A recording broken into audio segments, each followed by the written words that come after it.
Unsure of your purpose, I'm going to share 5 questions to help you discover your purpose today. If you haven't subscribed yet, make sure to hit the subscribe button and the bell to be notified every time I post a new video to help you thrive in your life and leadership. I believe that everyone was created on purpose and for a purpose.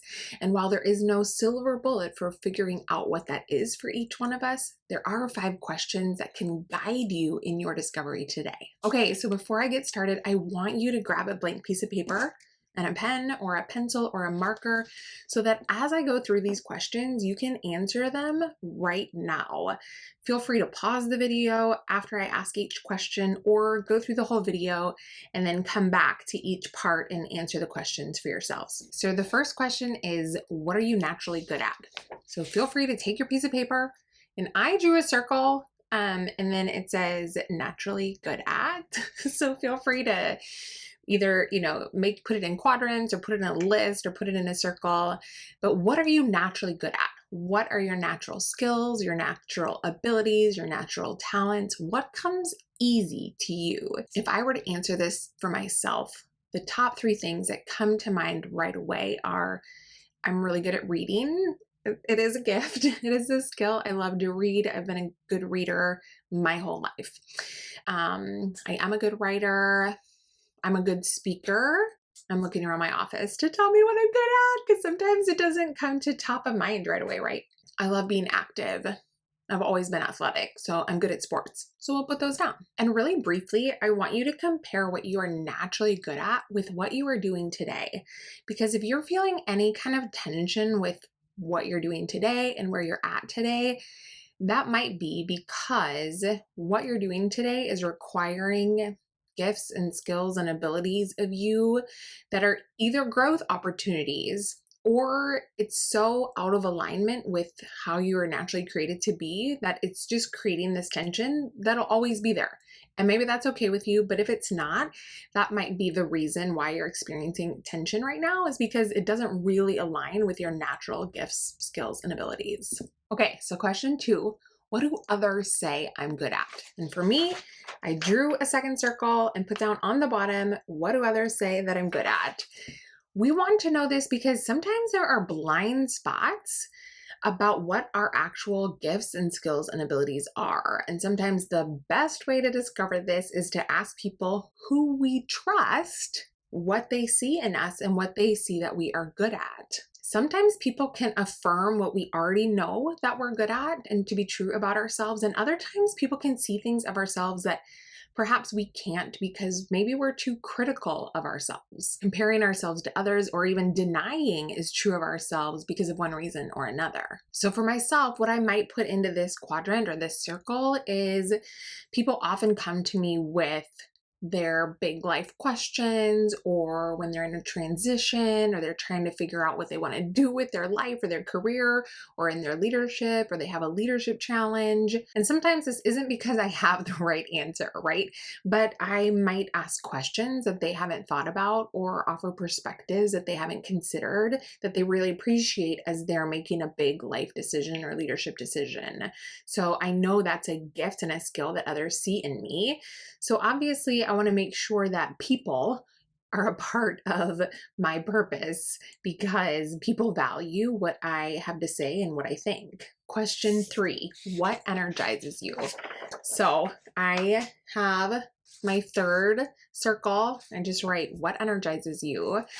So what energizes you? What brings you energy? What gives you energy? What gives you life? What do you enjoy spending your time doing? What brings you life versus what is life sucking and leaves you feeling drained, exhausted, and without really much left to give those around you. Right now, you might find these things, the things that bring you energy in life, to be things that you might consider a hobby because maybe what you're currently doing isn't life-giving to you whatsoever. And so when you truly are trying to figure out, okay, what is my purpose? Because I don't feel like I'm living it out right now. I don't feel like I'm living into my purpose.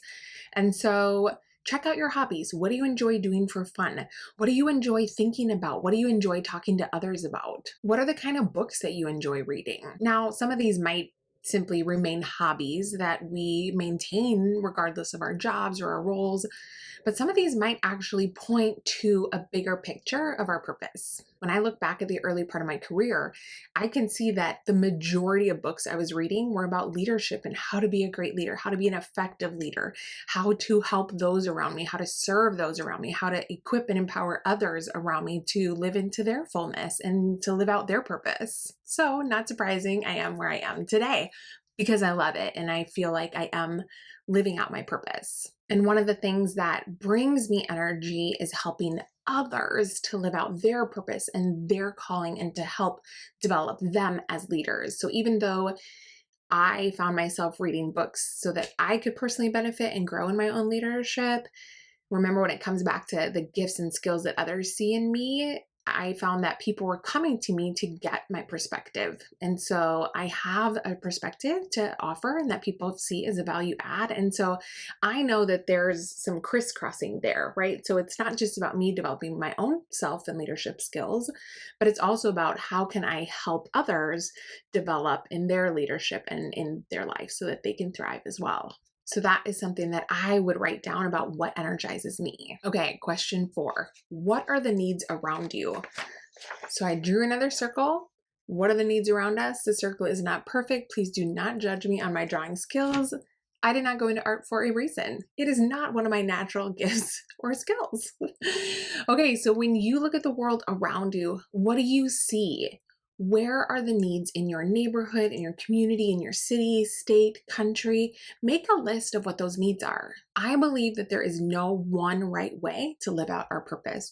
Rather, I think there are a lot of ways that we can live out our purpose depending on what needs exist around us. I found that one of the most fulfilling and meaningful ways to live out our purpose is by aligning it with a need around us. Okay, so question number 5. Where do your natural skills and abilities, where are the things that energize you, bring you energy in life, and the needs of those around you, where do those all intertwine? So if you did circles like I did, it'll be these things right in the middle. Now, this might not be obvious immediately, and that's okay. If we approach every job and role that we have with the mindset that I can learn something from this and I can make a difference for others, whether it's the people we're working for, or the people that we're serving in and through our organization or church or company, then no time that we spend in any one role is going to be wasted. In fact, one of the best ways to figure out what our purpose is and what we want to be doing is by being in a role that we discover really isn't a great fit for us for one reason or another. Often it's the jobs that don't quite meet our expectations that tell us the most about what we are really good at, what we do want to be spending time doing, what energizes us, what others say our gifts and talents are, and what kind of difference we do want to be making in the world. So spend some time looking at your list or looking at your grid or looking at your Venn diagram and see where all of these circles intertwine, because I do believe that you were created on purpose for a purpose today in this generation. So if you're unsure about your purpose, then I want you to answer these 5 questions for yourself and then go and try things. The reality is that most of us discover our purpose by experimenting, by trying new things, by trying things that tell us, no, that's not it. And then trying other things where we find, yes, I'm finding so much joy and energy here as I'm using my gifts and my skills and really meeting a need for others. As my dad would always remind me, the question isn't, what should I be doing 10 years from now? Because let's be real, we have no idea what the world is going to look like 10 years from now. But rather, what should I be doing next? Now, if you feel like a fear of failure might be getting in the way of you living out your purpose, then make sure to watch my video on how to overcome your fear of failure. I'll drop a link to it in the description below. If you like this video, make sure to hit the like button, be sure to subscribe, and share it with your friends. I'll see you next time.